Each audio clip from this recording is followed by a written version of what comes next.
علامہ صاحب آپ نے گفتگو کے دوران جیسا کہ حضرت کا شعر کا ذکر کیا آپ نے، تو زندہ ہے واللہ، تو یقیناً اہل سنت کا تو یہ عقیدہ ہے کہ نبی کریم صلی اللہ علیہ وسلم حیات ہیں، اور پھر آپ نے امام کا شعر پڑھا تو زندہ ہے واللہ، یعنی قسم کھا کر امام فرما رہے ہیں۔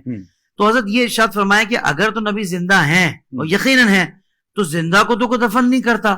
لوگ یہ کہتے ہیں کہ بھئی صحابہ نے پھر تدفین کیوں کی نبی کریم صلی اللہ علیہ وسلم کی، یہ ایسی ایسی باتیں ان کے ذہنوں میں آ رہی ہوتی ہیں حضرت۔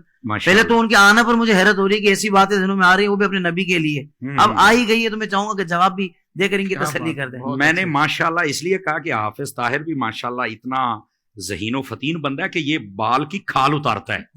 اللہ کریم آپ کو جزائے خیر دے۔ یہ بہت اچھا سوال کیا آپ نے، اور دور حاضر کی یہ ضرورت بھی ہے۔ مطلب یہ کہ نبی پاک اگر زندہ ہیں تو پھر صحابہ نے دفن کیوں کیا؟ میں نے کہا ساری چھوڑ دیں آپ، شہید زندہ ہوتا ہے؟ کہا بالکل۔ تو میں نے کہا جتنے کائنات میں شہید ہوئے دفن کیا کہ نہیں کیا؟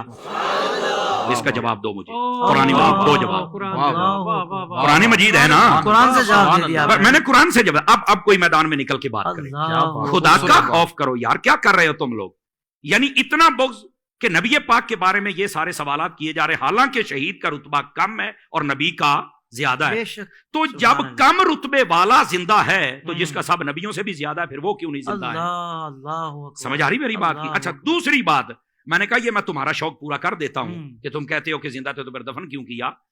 میں نے کہا جو مردہ ہوتا ہے نا اس کو آگ لگائی جاتی، کسی بھول میں نہ رہنا، اس بات کو نوٹ کیا جائے۔ جن کے مر جاتے ہیں وہ آگ لگاتے ہیں اپنے ہاتھوں سے، ہم جو دفن کرتے ہیں نا وہ زندہ سمجھ کے کرتے ہیں۔ کہتے ہیں مولانا وہ کیسے؟ سن لیجئے، اور یار مجھے بتاؤ اگر زندہ نہیں ہے تو قبر میں اٹھ کے سوالوں کے جواب کون دیتا ہے؟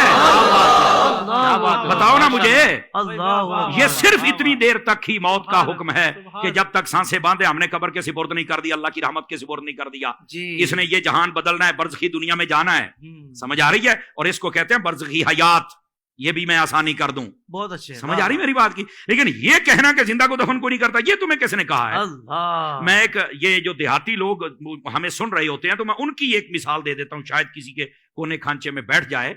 اور میں نے کہا یار بتاؤ، دیکھیں جب فصلیں ہمارے ہاں کاشت کی جاتی ہیں نا، مثال کے طور پر مکئی، ہم جب اس کو کاشت کرتے ہیں تو جب اس کا بیج نکالتے ہیں نا تو ہم پہلے اس کی چھانٹی کرتے ہیں، جو دانے خراب ہوتے ہیں ان کو سائڈ پہ کر دیتے ہیں، جو صحیح ہوتے ہیں ان کو سائڈ پہ کر دیتے ہیں۔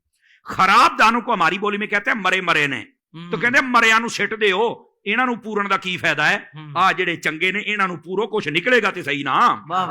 اس کا مطلب ہے اگر یہ دیہاتی لاجک سے بھی دیکھا جائے نا تو زندہ کوئی دفن کیا جاتا ہے، مردے کو کوئی نہیں دفن کرتا ہے۔